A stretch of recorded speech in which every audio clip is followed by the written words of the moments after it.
Hello दोस्तों, नमस्कार। आप सभी का आरवी मानुषी पर स्वागत है। ये आपका 11वां वीडियो है। इसके बाद में एक वीडियो और आएगा जिससे आपका दर्शन शास्त्र संपूर्ण कंप्लीट हो जाएगा। इस तरह से धीरे धीरे आपका एक एक वीडियो आएंगे जिसमें आपका एसएसटी का कोर्स संपूर्ण कंप्लीट हो जाएगा। फिर आप देखना, एक बार पूरा वीडियो देखने के बाद में, पूरा कोर्स कंप्लीट करने के बाद में, फिर आप कौन सी भी गाइड पढ़ना, किसी भी तरह के नोट्स देखना, फिर आपको ऐसा लगेगा कि यार इतना कम मैटर कैसे हैं। यानी कि इतना मैटर आपको पढ़ाने की कोशिश करूंगा, इतने क्वेश्चन हल कराने की कोशिश करूंगा कि आपके एक भी क्वेश्चन बाहर जाने न पाए। तो अब जैसे बौद्ध मत है और जैन मत है, दोनों ऐसे विषय हैं जो आपके एसएसटी में, इतिहास में भी आते हैं, जीके में भी आते हैं और नीति शास्त्र यानी कि दर्शन शास्त्र में भी आते हैं। इसलिए इनको विस्तार से पढ़ना होगा। चलो देखिए आप इसके बारे में, बौद्ध मत के बारे में। अगर बौद्ध और जैन मत दोनों की समानताओं के बारे में देखें तो दोनों ही मानते हैं कि ईश्वर नहीं है। यानी कि जैन मत और बौद्ध मत दोनों एक में ही विश्वास करते हैं कि अगर व्यक्ति को मोक्ष प्राप्त करना है तो स्वयं के प्रयास से ही मोक्ष प्राप्त कर सकता है, न कि ईश्वर के माध्यम से। यानी कि अगर आपको मोक्ष प्राप्त करना है तो स्वयं ही प्रयत्न करना होगा, न आपको माध्यम बनाने की जरूरत नहीं किसी भी ईश्वरीय शक्ति को।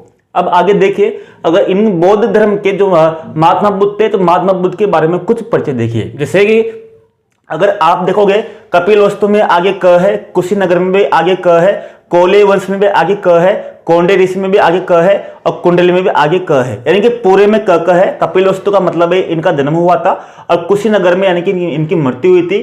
कोले वंश यानी कि इनकी माता का जो वंश था वो कोले वंश था और इनके कोंडे ऋषि यानी कि इनके गुरु थे। तो ये आपको याद हो गया होगा। इसी तरह इनके पिता शुद्धोधन है। शुद्धोधन का मतलब यह है कि इनके पिता कौन थे? शुद्धोधन। अब आपको एक बात और ध्यान रखनी होगी। जिस तरह से आपने आपने ध्यान रख लिया कि कपिल वस्तु में इनका जन्म हुआ था। कपिल वस्तु का एक जंगल था लुम्बिनी वन। लुम्बिनी वन में इनका जन्म हुआ था 563 ईसा पूर्व में। ठीक है, इनकी माता महामाया थी। तो आपको क से ध्यान रखना है कि कुशीनगर में इनकी मृत्यु हुई थी, जन्म यहाँ पर हुआ था। बहुत सी बार अपन कंफ्यूज हो जाते हैं कि कुशीनगर और कपिल वस्तु कहीं जैन दर्शन से संबंधित नहीं है। नहीं, कुशीनगर में क है और आपके कपिल वस्तु में क है, तो दोनों बौद्ध धर्म से ही संबंधित है। और कोले वंश भी किनकी माता का, यानी कि इनका। अब आपको ध्यान रखना है कोले में क और साके में क स, तो काला और सफेद, काला और सफेद। आपको दो चीजें ध्यान रखनी है, काला और सफेद। काला से क्या बन रहा है? क, और सफेद से क्या बन रहा है? साके। यानी कि इनके पिता का जो वंश था वो कौन सा था? साके वंश से संबंधित थे। माता इनकी कौन से संबंधित थी? कोले वंश से संबंधित थी। अब इनके पिता साके वंश से संबंधित थे तो इनको महात्मा बुद्ध को साके मुनि भी बोलते हैं। इनको साके मुनि बोलते हैं, महात्मा बुद्ध को साके मुनि भी बोलते हैं। अब आपको एक चीज और ध्यान रखनी है, पत्नी। बहुत सी बार इनकी पत्नी यानी कि जो महावीर स्वामी की पत्नी और महात्मा बुद्ध की पत्नी में कंफ्यूजन हो जाता है। तो इस कंफ्यूजन को आपको दूर करना होगा। जैसे शुद्धोधन में द धनुष वाला है, इसी तरह इनकी पत्नी में भी द धनुष वाला है। दोनों में द है। आपको ध्यान रखना है कि इनकी पत्नी का नाम क्या था? यशोधरा था, न कि यशोदा। तो इनकी पत्नी का नाम क्या था? यशोधरा था और पिता का नाम शुद्धोधन था। दो साके वंश से संबंधित थे। ठीक है, अब आगे चलिए। आपको इनको एक बार अच्छे से याद करना है ताकि आपको बिल्कुल भी कंफ्यूजन नहीं रहे। इनकी मृत्यु 483 ईसा पूर्व में हो गई थी। मृत्यु को क्या बोलते हैं? निर्वाण बोलते हैं, अलग अलग चीजें बोलते हैं। तो आपको ध्यान रखना है। इसके बाद में अगर इनके पहला गुरु की बात करें तो पहले गुरु में अगर आप 12 कड़ी पढ़ोगे, गणित अक्षर देखोगे, सीखोगे आ ई, तो आपको देखोगे तो पहला अक्षर आपके आता है। तो पहला गुरु कौन थे इनके? आलार कलाम इनके गुरु थे। आलार कलाम में पहला अक्षर क्या आता है? आपके आता है। इसी तरह आनंद इनका पहला जो अक्षर आता है आता है, तो आनंद इनका शिष्य था। दोनों में था। गुरु कौन थे? पहले गुरु आलार कलाम और इनका शिष्य कौन था? प्रिय शिष्य आनंद। दोनों में है। तो इस तरह से आप कह सकते हो। और दूसरा जो इनके गुरु थे रुद्र रामपुत्र, इनके दूसरे गुरु थे। तो आपको यहाँ पर बिल्कुल समझ में आ गया होगा। इसके बाद में इन्होंने 4 दर्शन देखे। अब आपको इनसे ये आपके मिलान वाले आते हैं। आपके एसएसटी में नीति शास्त्र में अगर आपके बौद्ध दर्शन से पूछेगा तो आपके मिलान वाले आएंगे। कपिल वस्तु जन्म, कुशीनगर मृत्यु, वंश माता का कोले वंश, पिता का नाम शुद्धोधन, साके मुनि। इस तरह से आपके मिलान वाले आते हैं। ये आपको ध्यान रखना ताकि आपका मिलान वाला बिल्कुल आपका सही जाए, आप बिल्कुल भी उसमें कंफ्यूजन ना हो। अब 4 दृश्य देखे तो 4 दृश्य आपके क्रम से जमाना है कि महात्मा बुद्ध ने किस तरह से 4 दृश्य देखे। तो पहले इन्होंने वर्ध व्यक्ति देखा। अब व आप देखोगे व और ब में बिल्कुल समानता रहती है। केवल एक डंडे रहता है ब में, बाकी व में खाली स्थान रहता है, लेकिन दोनों में समानता रहती है। तो वर्ध व्यक्ति, उसके बाद में बीमार व्यक्ति। वह अब दोनों समान है तो पहले ओ के बाद में क्या आएगा, बीमार व्यक्ति, मृत व्यक्ति, अंत में सन्यासी। तो अंत में सन्यासी देखा तो ये क्या बन गए, सन्यासी देखे, यानी कि इन्होंने लगा अंत में सन्यासी देखे तो सन्यासी बन गए। अगर ये मृत व्यक्ति देखता तो ये मर जाते। तो आपको नहीं, आपको क्या रखना है कि सन्यासी अंत में देखा तो ये भी क्या बन गए, सन्यासी, क्योंकि उनको सन्यासी सबसे अच्छा लगा। ये आपको ध्यान रखना है। इसी तरह वैशाख पूर्णिमा, ये आपका था है, वैशाख पूर्णिमा को ही इनका तीनों काम हुए थे। कौन कौन तीनों काम, इनका जन्म भी वैशाख पूर्णिमा को ही हुआ, इनको ज्ञान की प्राप्ति भी वैशाख पूर्णिमा को हुई, इनकी मृत्यु भी आपकी कहाँ पर हुई, वैशाख पूर्णिमा के दिन ही हुई तीनों। अब आपकी पूर्णिमा रहा है तो पूर्णिमा में प है तो प से आप पीपल भी ध्यान रख सकते हो, पीपल के वृक्ष के नीचे इनको ज्ञान की प्राप्ति हुई थी। इस तरह से आपको इन चीजों को देखना है। आगे चलिए, इन्होंने अपना प्रथम उपदेश सारनाथ में दिया था और सर्वाधिक उपदेश इन्होंने श्रावस्ती में दिए थे। दोनों में स है, देखो श्रावस्ती और सारनाथ में दोनों में स है। तो प्रथम उपदेश किस कहां पर दिया था उन्होंने, सारनाथ में दिया था। सर्वाधिक उपदेश कहां दिए थे, श्रावस्ती में दिए थे। अगर बात करें, इन्होंने 4 आर्य सत्य बताए, यानी कि संसार में 4 आर्य सत्य है, यानी कि दुख है। पहला क्या है कि संसार में सर्वाधिक दुख ही दुख है, यानी कि इनका मानना था कि इच्छा ही दुखों का कारण है। अगर आप कोई भी इच्छा करोगे, दुख सुखोगे तो आपको वो दुख ही देगी, यानी कि आपके संसार में, पूरे संसार में क्या है, दुख ही दुख है।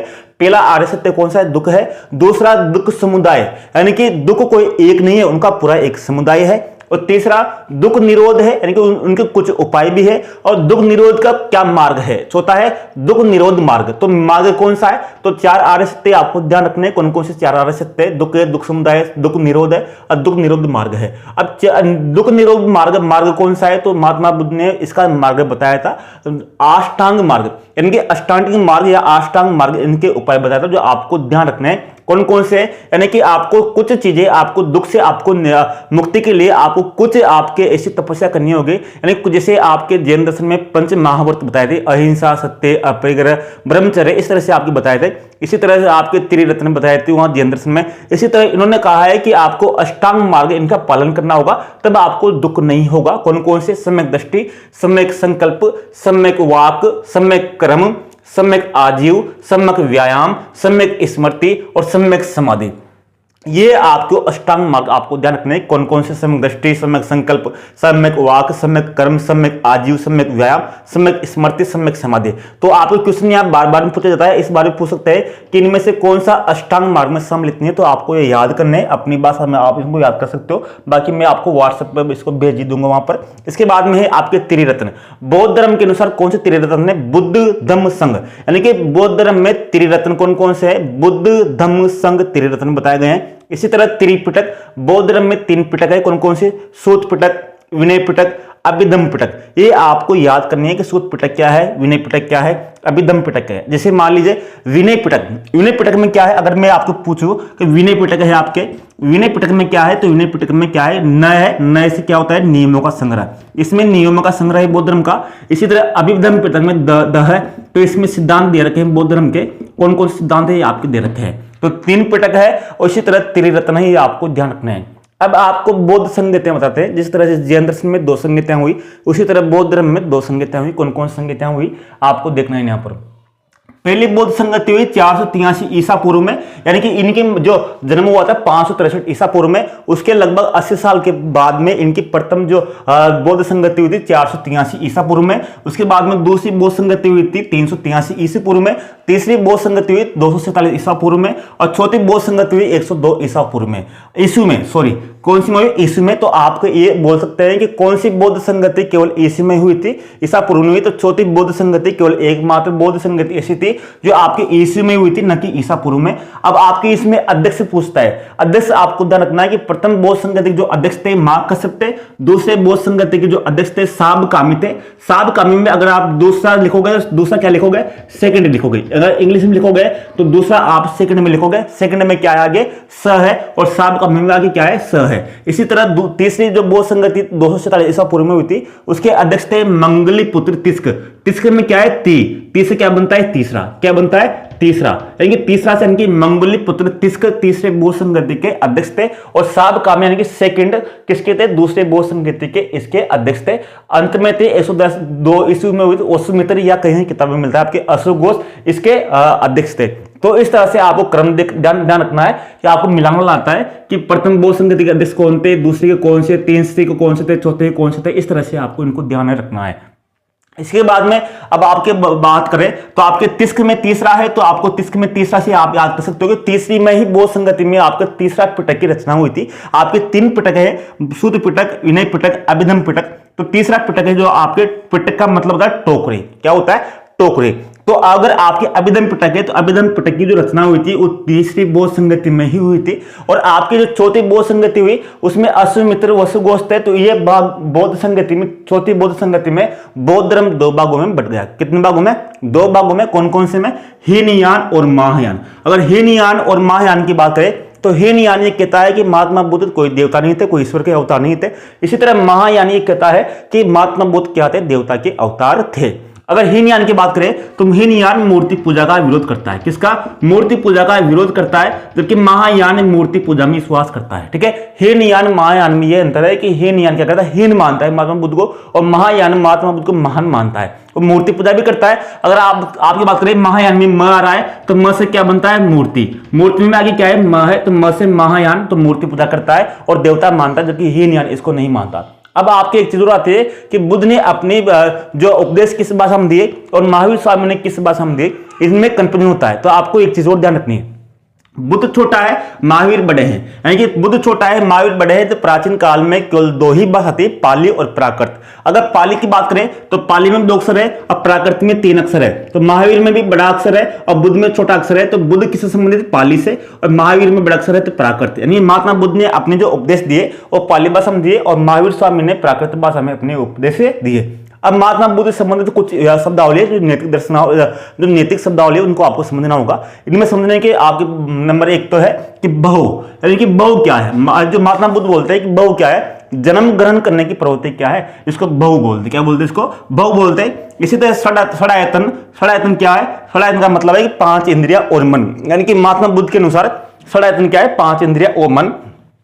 अरहंत, हरंत कौन है? मोक्ष प्राप्त व्यक्ति को अरहंत कहा गया है बौद्ध दर्शन में। इसी तरह प्रतित समुद्रवाद, प्रतित समुद्रवाद का मतलब यह है कि संसार का कोई भी विषय बिना कारण नहीं है, उसका कोई ना कोई कारण है। यानी कि प्रतित समुद्र का सिद्धांत यही है। या आपके पूछा जाएगा कि प्रतित समुदाय का संबंध किससे है, तो आपके महात्मा बुद्ध के अनुसार है। तो यानी कि कोई भी संसार में जो भी विषय है उसका कुछ न कुछ कारण है, जब भी वो इस संसार में है, नहीं तो उसका कोई ना कोई कारण होता है। इसी तरह इसके बाद में जिस तरह से इसकी शाखाएं हैं बौद्ध धर्म की, ये सब चीजें आपको कहीं भी नहीं मिलेगी। ये बहुत ऐसी चीजें हैं जो आपको मैं लाया हूं ताकि आप इनको समझ सको। आप इनको, अगर आपको कहीं क्वेश्चन आता है तो आप और से आगे निकल सको और इनको याद कर सको। अगर बौद्ध दर्शन की बात करें तो बौद्ध दर्शन में 4 शाखाएं हैं, इसके अलग अलग। एक है शून्यवाद, शून्यवाद का प्रतिपादन आपके नागार्जुन ने किया था, आपको पता होगा। दूसरा है विज्ञानवादी, तीसरी है शूद्रांतरिक और चौथा है वैभाषिक। इसकी 4 शाखाएं बौद्ध धर्म की, शून्यवाद, विज्ञानवादी, शूद्रांतरिक और वैभाषिक। इसके बाद में इसके अनिसिद्धांत है, जिसको मैंने आपको बताया था कि ये ईश्वर को नहीं मानता। दूसरा, ये जाति प्रथा का विरोध करता है। आपको पता है कि जो भीमराव अंबेडकर ने कहा था कि मैंने जन्म तो दलित में लिया है लेकिन मरूंगा नहीं, तो महात्मा बुद्ध ने सभी धर्मों का अध्ययन किया तो उन्होंने बौद्ध धर्म को सबसे अच्छा माना, क्योंकि वो जाति प्रथा विरोधी थे और मध्यम मार्गी थे। इनके जैसे जैन दर्शन था, जैन दर्शन अत्यधिक कठोरवादी है, और जो आपके ये बौद्ध दर्शन है, ये बौद्ध धर्म है, ये आपके मध्यम मार्ग का अनुसरण करता है। इस कारण भीमराव अंबेडकर ने भी इसका अनुसरण किया। ये जाति प्रथा का विरोध करता है और ये मध्यम मार्गी है। तो इस कारण बौद्ध दर्शन का सर्वाधिक व्यापक प्रसार हुआ, क्योंकि इसमें जो नियम है वो मध्यम मार्ग है।